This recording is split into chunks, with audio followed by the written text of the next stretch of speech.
Bonjour. Je suis une femme dans la trentaine qui a annoncé calmement la rupture de mes fiançailles. As-tu entendu dire que tu serais traité comme un imbécile si tu continuais à rendre des services? Eh bien, c'est arrivé à moi. Quand j'étais à l'école, on m'appelait souvent bizarre. Dès mon plus jeune âge, j'avais un sens de la mode très différent. J'aimais porter des vêtements et des coiffures inhabituelles. Je modifiais les vieux vêtements de mes amis en les cousant dans un style différent ou en coupant leurs cheveux avec des ciseaux de coiffure de mon sac à dos. Au début, ma mode était considérée comme étrange, mais avec le temps, c'est devenu une tendance. Mon père, qui était professeur, s'inquiétait beaucoup pour moi car je vivais pratiquement avec des magazines de mode étrangers célèbres plutôt qu'avec des manuels scolaires. Cependant, ma mère était la patronne à la maison, alors j'ai pu réaliser mon rêve avec son soutien. En fait, il n'est pas exagéré de dire que j'ai hérité de mon talent de ma mère. En regardant les anciennes photos de ma mère, elle avait un sens de la mode branché au point qu'il était difficile de croire qu'elle était une personne des années 60. Elle a mentionné qu'elle avait brièvement posé pour un magazine lorsqu'elle était à l'université. Mes deux parents avaient fait leurs études à l'université de Yale, et entendre leur seule fille déclarer son refus d'aller à l'université a dû être frustrant pour eux. Je comprends certainement ce qu'ils ont dû ressentir. Cependant, dans mon cas, aller à l'université n'était pas si important. Suzanne, tu dois quand même aller à l'université. Ce serait génial d'apprendre professionnellement en se spécialisant dans la conception de mode ou les vêtements, n'est-ce pas? Ma mère a dit qu'il y avait des choses que seule l'université pouvait enseigner et voulait que je suive une filière liée à la mode. Ce n'est pas que je n'ai pas envisagé d'aller à l'université. Je savais que si je recevais une formation professionnelle à l'université, je n'apprendrai pas seulement des compétences pratiques mais aussi la partie théorique. D'un autre côté, mon refus de confiner ma singularité dans un système éducatif formalisé pesait davantage. Ainsi, j'ai commencé à vendre des vêtements usagés redessinés depuis que j'étais en terminale. À mesure que de plus en plus de personnes aimaient mes vêtements, j'ai lancé une boutique en ligne à mon nom. Alors que mes parents regardaient mes réalisations, ils m'ont soutenu et m'ont permis de poursuivre mon rêve à ma manière. En même temps, j'ai obtenu mon diplôme d'études secondaires. J'ai loué un bureau pour démarrer mon centre commercial en ligne afin de vendre les vêtements que j'avais moi-même conçus. Bien sûr, je ne m'attendais pas à réaliser un profit au début, mais j'ai eu des pertes qui m'ont à peine permis de couvrir le coût des matériaux pendant les 2 premières années. Mais je suis resté ferme, me disant que toutes ces difficultés étaient le processus nécessaire pour me rapprocher un peu plus de mon rêve. Après tant de travail, j'ai finalement connu un grand succès avec une robe de soirée que j'avais conçue 3 ans après l'ouverture de mon entreprise.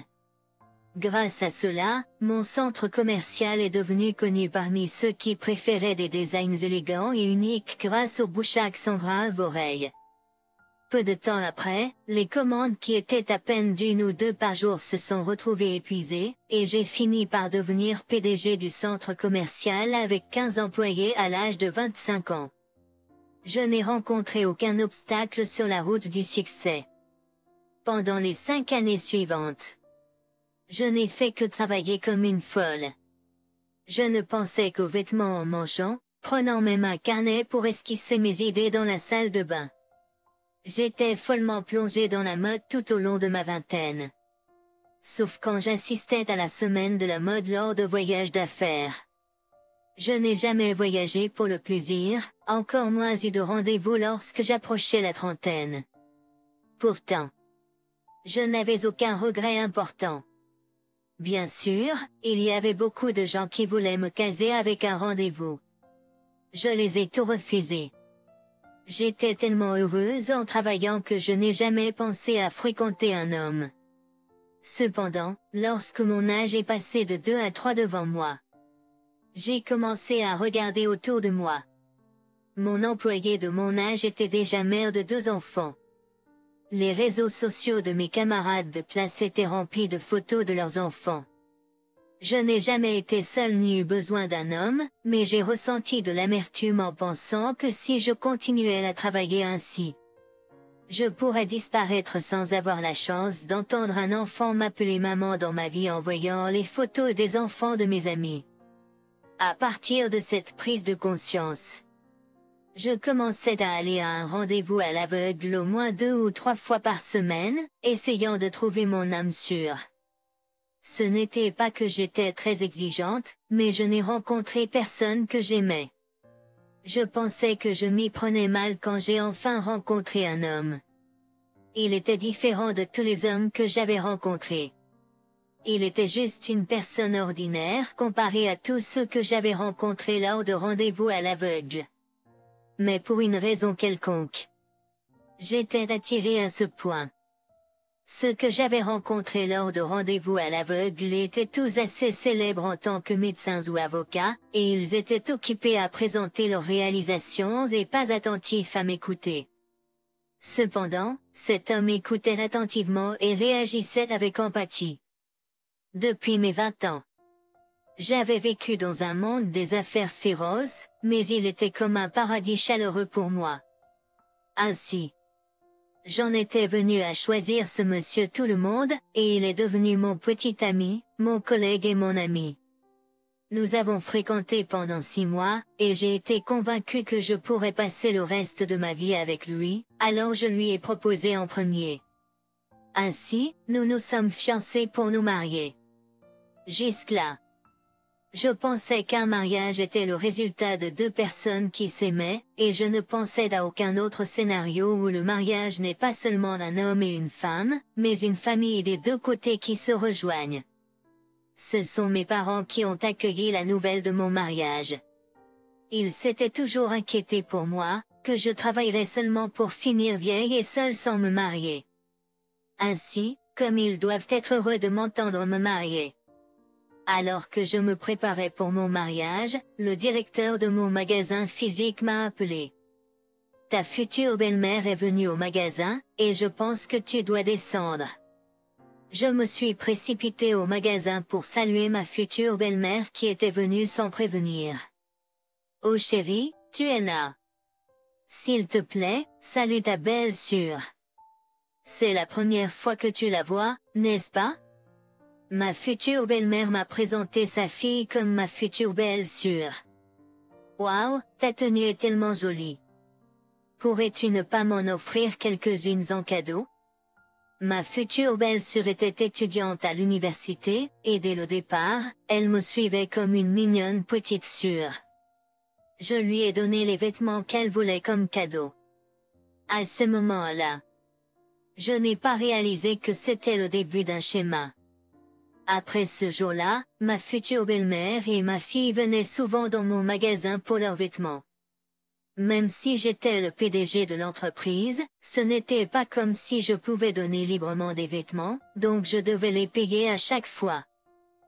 Et, un jour, je suis passé par le magasin pour vérifier le nouvel inventaire et j'ai vu une scène choquante. Dans le magasin, mon employé se disputait avec un client. Comment oses-tu agir de cette façon envers moi, une employée comme toi? Tu crois que tu ne vas pas avoir de problème pour ça? Ton patron est la personne qui va épouser mon frère aîné. Alors n'ose pas agir de cette façon envers moi. De manière choquante, c'était ma future belle-sœur. Qu'est-ce que c'est? J'ai demandé. Si, tu devrais renvoyer cet employé. Je n'ai rien demandé de terrible. Je voulais prendre les nouveaux vêtements qui venaient de sortir, mais elle a dit non.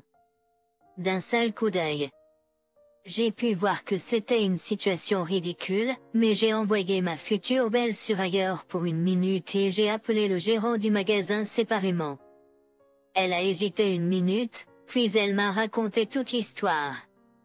J'ai entendu dire que ce n'était pas la seule fois. Elle venait souvent au magasin et agissait grossièrement envers les employés du magasin, et à chaque fois qu'elle venait, elle ne payait jamais et prenait tous les nouveaux vêtements, donc c'était très gênant pour moi.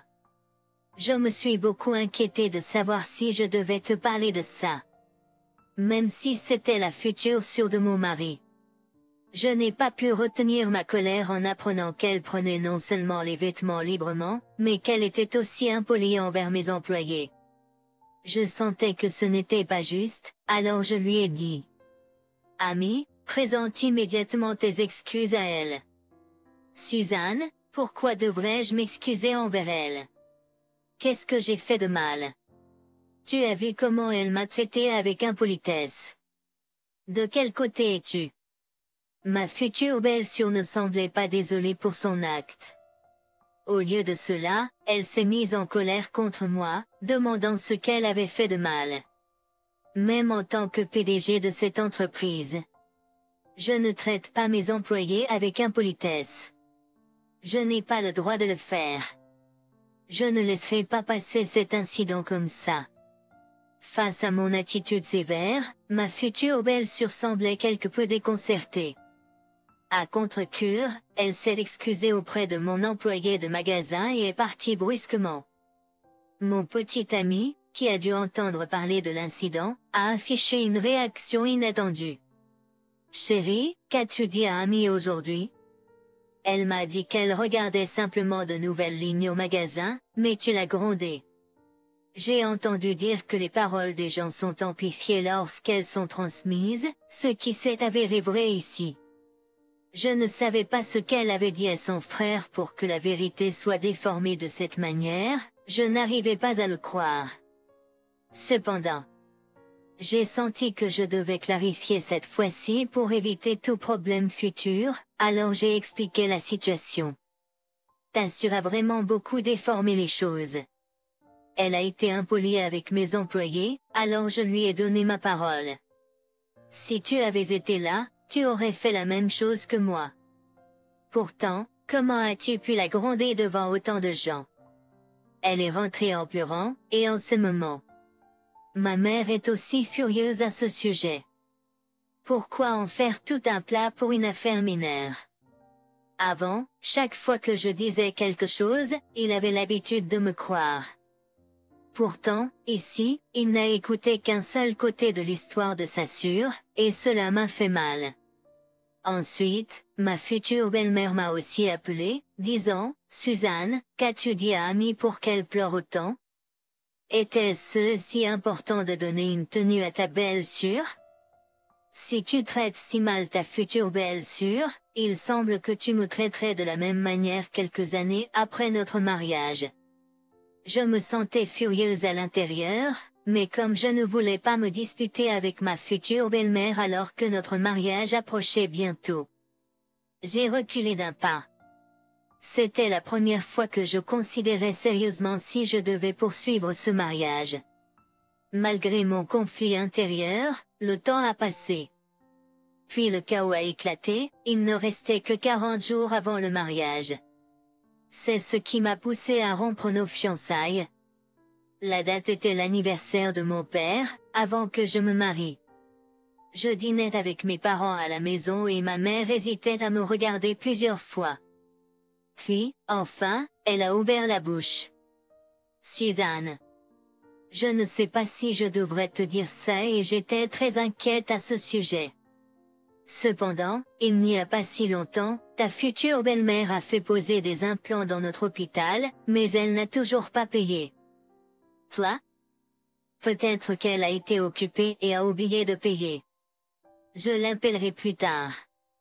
J'ai recommandé la clinique dentaire de ma mère lorsque la mère de mon futur mari cherchait un dentiste pour ses implants. Cependant, je lui ai dit que nous lui accorderions une réduction significative mais pas gratuitement. Puisqu'elle ne les a pas payés. Je me sentais mal à l'aise à cause de l'incident précédent avec sa fille. Je l'ai appelée. Maman.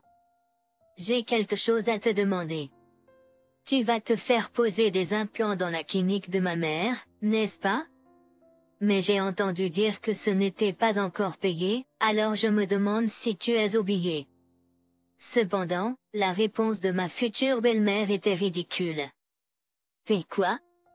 Je pensais que c'était gratuit puisque tu m'as recommandé la clinique de ta mère. Avais-tu l'intention d'être payé? Je suppose que les gens riches sont pires. Combien cela pourrait-il coûter pour que tu demandes un paiement? À ce moment-là, je suis devenue tellement en colère que j'allais dire quelque chose, mais ma mère m'a attrapé la main, m'arrêtant. Peu importe. Votre belle-mère a du mal comprendre. Considérons simplement cela comme un cadeau pour elle. Ma mère a dit que c'était beau et a essayé de me consoler. Elle a essayé de me consoler, mais je sentais que ce n'était pas juste. Ils en faisaient juste trop. Oui, bien sûr, nous pourrions lui faire l'implant. Cependant, elle aurait dû discuter avec moi correctement du paiement. Sa fille vient dans mon magasin et prend des choses gratuitement, et maintenant ma future belle-mère vient dans la clinique dentaire de ma mère pour des implants gratuits. Il pourrait sembler à d'autres que quelque chose doit vraiment me manquer pour devoir payer juste pour me marier. Je ne pouvais pas laisser passer cela, alors je suis allée directement chez mes futurs beaux-parents. Ma future belle-mère, qui m'avait parlé en colère auparavant, m'a salué comme si rien ne s'était passé entre nous. Tu es arrivé juste à temps. J'allais t'appeler au sujet du cadeau de mariage. Ta mère doit être très occupée à préparer le mariage, donc elle n'a probablement pas le temps. Alors j'ai préparé une courte liste. Ma future belle-mère m'a remis une feuille avec une liste complète de choses à acheter. Quand je l'ai regardée, j'étais stupéfaite. Elle avait écrit des marques de luxe comme Hermès et Chanel qui ne semblaient pas être une liste de cadeaux de mariage mais une liste de noms de produits de marques de luxe. Quand elle a dit que c'était une courte liste, je n'ai pas pu m'empêcher de rire. Ma future belle-mère a continué. Je ne pouvais plus me retenir. Oh, au fait, le Canada dans lequel tu vis actuellement, que dirais-tu de changer le titre pour qu'il soit conjoint avec le nom de Frank? Puisqu'il serait le chef de famille, ne devrais-tu pas le faire pour sauver la face? Quand j'ai entendu sa demande, ma tête s'est vidée. Ce n'était pas un mariage, mais il semblait que je devais supplier pour me marier avec une somme d'argent telle que je ne pouvais plus le supporter. Je ne peux pas supporter de t'entendre car tu me rends malade. Mère, pensez-vous que je suis fou de faire cela juste pour me marier? Quel genre d'attitude est-ce? Voulez-vous dire que vous allez rompre vos fiançailles? Dites-moi, est-ce ce que vous voulez dire? Ma future belle-mère semblait choquée par ma réaction. Leurs yeux tremblaient. Ensuite, mon fiancé, qui avait dit qu'il était trop occupé pour assister au dîner d'anniversaire de mon père parce qu'il travaillait tard dans son entreprise, a ouvert sa porte de chambre et est soudainement apparu. Chérie, quel genre de discours est-ce là? Comment pouvez-vous parler de rompre nos fiançailles pour de telles choses? Étiez-vous à la maison quand vous m'avez dit que vous travailliez tard ce soir? Aussi, pensez-vous que j'agis de cette façon juste à cause des cadeaux de mariage? Non, en fait. J'étais fatiguée. Mon fiancé a réalisé qu'il s'était fait prendre en train de me mentir et n'a pas pu terminer sa phrase. Savez-vous que votre mère et votre sœur venaient dans mon magasin presque tous les jours pour prendre des vêtements? Pourtant, j'essaie de comprendre car ce sont mes futurs beaux-parents. Cependant, comment pourrait-elle s'attendre à ne rien payer dans la clinique dentaire de ses beaux-parents? Quand j'ai dit cela, ma future belle-mère m'a regardé fixement et a éclaté comme si elle était choquée. Ne vous ai-je pas dit plus tôt que j'y suis allée parce que vous me l'avez demandé? Bien sûr. J'ai supposé que ce serait gratuit et comment pourrais-je penser qu'ils factureraient leurs beaux-parents? Je ne pouvais pas croire à sa face imperturbable. J'étais stupéfait qu'elle suppose que ce serait gratuit. Je pense qu'elle pensait que le fait d'être ma belle-mère était une sorte de titre élevé. Dans ma pensée rationnelle, je ne pouvais pas comprendre son audace. Ce jour-là, je vous ai clairement dit combien de réductions nous vous accorderions, alors de quoi parlez-vous? Aussi, le 8 mars, tu es venu dans mon magasin avec tes amis, et pourquoi ne paies-tu pas pour tous ces vêtements que tu as pris? Mon manager m'a dit que tu as donné une tenue à chacun de tes amis ce jour-là. Je pensais que tu les avais amenés pour augmenter les ventes pour moi, mais tu as dit à mon manager que je t'avais dit de prendre des vêtements gratuitement. Explique-moi, quand est-ce que je t'ai dit ça? Il semble que ma mère voulait se vanter de sa belle-fille à ceux à qui elle était reconnaissante, donc tu dois être payé pour ça, n'est-ce pas? Mon fiancé est intervenu pour dire ça. Si elle voulait remercier ceux à qui elle était reconnaissante, elle devrait le faire avec son argent, mais pourquoi venait-elle dans mon magasin pour faire ses courses gratuitement? Telle mère, tel fils.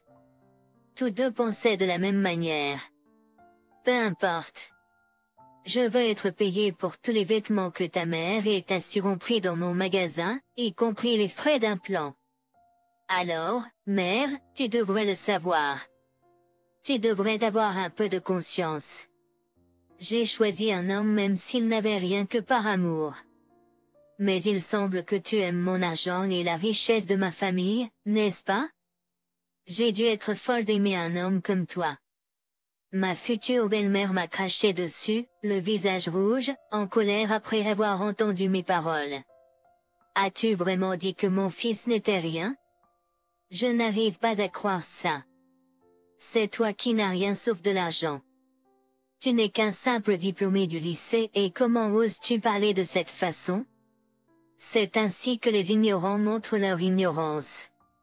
Si tu romps tes fiançailles à 30 ans et que tu es seulement diplômé du lycée, qui voudra de toi? Si tu demandes pardon, je te pardonnerai cette fois-ci. Vraiment. Je ne pouvais plus le supporter. Madame, s'il vous plaît, réveillez-vous. Devrions-nous nous inscrire sur un site de mariage? Voulez-vous voir qui a les meilleures notes? Tu ne devrais pas t'inquiéter pour moi. Inquiète-toi simplement pour ton fils. De quoi parles-tu? Qu'est-ce qui ne va pas avec mon fils? Tu ne sembles pas connaître la réalité car tu n'as que terminé le lycée. Pour quelqu'un avec un diplôme universitaire et qui conduit une Benz, ce n'est pas si courant à trouver. Il ne peut pas être comparé à toi, qui peut être financièrement à l'aise à cet âge. A-t-il fait ça tout seul? Conduire une Benz? Je ne pouvais que rire à ces paroles.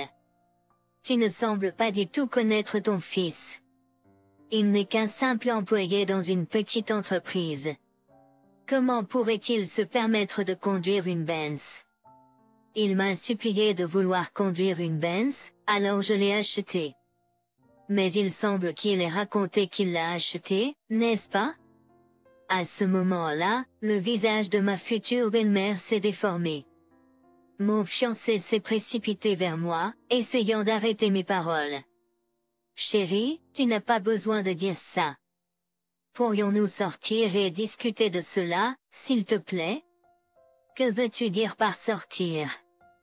Je n'ai plus rien à voir avec toi après aujourd'hui, donc je ne vais pas en rester là. Rends-moi simplement les clés de ma voiture et le studio où tu vis actuellement.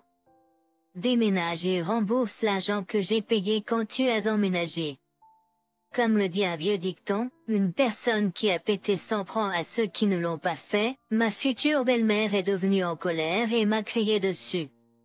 Une personne comme toi a failli devenir ma belle-mère. Sors simplement de ma maison. C'est aussi ce que je voulais faire, mais nous n'avons pas réglé les factures. Les implants et les vêtements s'élèvent à 3200 $, qui n'ont pas été payés. Donc la semaine prochaine, veuillez virer l'argent sur mon compte. Si tu ne le fais pas, je vais appeler la police. Considérez ceci comme mon préavis. À ce moment-là, lorsque mon fiancé a réalisé qu'il perdrait tout, il s'est effondré sur le canapé. Ma future belle-mère a également réalisé qu'elle s'accrochait à moi en suppliant. Chérie, je paierai pour les vêtements et l'implant. J'ai dû perdre la tête en cherchant une belle fille riche. Alors recommençons et oublions ce qui s'est passé aujourd'hui. Non, merci. Il est trop tard. J'ai maintenant appris la vérité sur vous tous. Alors comment pourrais-je procéder avec ce mariage? Vous n'avez pas besoin de vous excuser et de vivre comme vous l'avez fait. Mais sachez que vous avez ruiné la vie de votre fils. J'ai retiré la main de ma future belle-mère et quitté leur maison. J'étais malade à l'idée que j'avais presque vendu ma vie en gros. C'est ainsi que je me suis débarrassé des sangsues qui étaient collés à moi et suis revenu en tant que célibataire épanoui. L'amour est bon, mais pour moi, travailler est le meilleur. À travers cette expérience, j'ai appris une leçon. Je pensais que donner sans condition était de l'amour, mais ce n'était pas le cas. Certaines personnes profitent de la générosité. Désormais, je ne donnerai pas comme une idiote. Après avoir rompu mes fiançailles, mon père était soulagé que nous ne soyons pas devenus une famille avec des gens comme eux et m'a réconforté. Ma mère a dit que la mère de Franck avait eu l'audace de venir dans notre clinique pour obtenir le solde du traitement même après la rupture de mes fiançailles. Je dois lui donner ça. Honnêtement, mon désir de me marier a complètement disparu. Je l'ai rêvé en regardant les gens autour de moi, mais il est trop tôt pour moi. Après cet incident, dans ma vie, je n'avais vraiment pas besoin d'un homme. Un jour, à moins que le véritable amour ne vienne à moi. Je veux juste aimer mon travail en ce moment. Merci d'avoir écouté mon histoire. S'il vous plaît, encouragez-moi et écrivez vos commentaires avisés dans la section des commentaires. Appuyez sur j'aime et s'abonner m'aide beaucoup.